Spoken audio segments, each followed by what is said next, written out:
welcome to Essential G. This is your boy, Mr. G, and you are on the road to freedom with me today. And, this for me is a story about not where I'm going, because who in the heck knows where they're going, but how you get there. And for me, that's why riding is so important. The journey for me is the how I got there. And so I ride. I ride on 2 wheels. I ride on 4 wheels. Heck, I would ride on 3 wheels. I would probably ride on 1 wheel. But I ride. And I'm going over in this recent series of stuff, what I've ridden. And so I want to talk to you about my Harley Davidson Sportster 883, the Iron. Where do I want to go right now? Where do I want to go? Go all the way around? I'm going to go all the way around. I'm going to go all the way around. This light's horrible, by the way. So, let me say this before I start. I am on the Harley Davidson, a 2013 twin cam, Harley Davidson Ultra Limited. It's the only bike that I've ever had that exceeds my expectations. And there goes a Biggles. So I'm going to say stuff about the 883 that might frustrate 883 owners that really love their bike, but it's just the truth. The Harley Davidson Sportster that I had, 883 Iron, is the only bike that I've ever owned that I disliked. To describe it as a wet turd would be accurate. Now you gotta remember, I'm coming off of a Hayabusa onto this thing, so that might not have been a decent transition.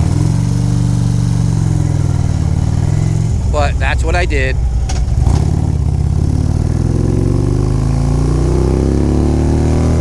what I'm talking about. It couldn't do that. It could not do that. Having done a lot of demo rides and many demo rides that are not listed on my demo list. There's about 60 rides on there, though. If you're interested in any particular bike that I've ridden, check out my demo rides. There's also a lot of walkarounds for you. The real secret in getting a decent Sportster is the 1200. I didn't know that at the time. The 1200 is more than fast enough and would satiate your need for acceleration and whatnot, and I didn't know that. And so what I had was a Sportster 883 Iron. Why did I get it? It was atomic orange, and I had an atomic orange Chevy Corvette at the time. So this was for me like everything I would ever need in life to feel like I've gotten far enough. I would walk out in the morning to go wherever I wanted to go. Maybe I'm going to work. And I'd have to choose. Do I get in the atomic orange Corvette? Or do I get on the atomic orange Harley Davidson? I once had a guy actually say to me in the morning as I was heading to work, this guy was fixing the street. He had a crew with him, and he came over to me and he said, "Man, that's a tough choice you got there." And I said, "Yeah, it's hard being me, but somebody's got to do it." So the appearance was like really just doing it for me, and unfortunately with that Sportster, the appearance was the only thing about it that really checked any boxes off for me. As a ride, I did like how easy it was to not drop,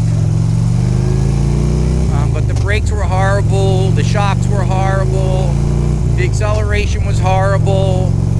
I would ride it on the highway, in 5th gear, would be screaming. It had no overdrive. They just come stripped down, like there's no windshield, there's no nothing. I put a pillion on it and a sissy bar 3 different ways. It wasn't adequate for my girlfriend girlfriend and myself. Like, I just did not enjoy the bike. But that being said, I did enjoy the look. I think that's what snookered me in to the bike in the first place. And then I went to a demo ride and I rode the 1200 and I was like, oh man, this is the bike I should have gotten. They used to do this like 1200 custom. I don't even know if they do it. Big fat tires, a little bit bigger tank, and you know, a lot more CCs. Now I knew a couple guys that had that would just take the 83 and bore it out to it, I think above a 1200, and those things could scoot along. But I wound up getting rid of it. I traded it for my first bagger. Was a Yamaha 1300 Deluxe. It was our first year making baggers, and I'd still be riding that thing if right now if it had any kind of aftermarket support, but it didn't. This your boy G, and I'm out. Peace.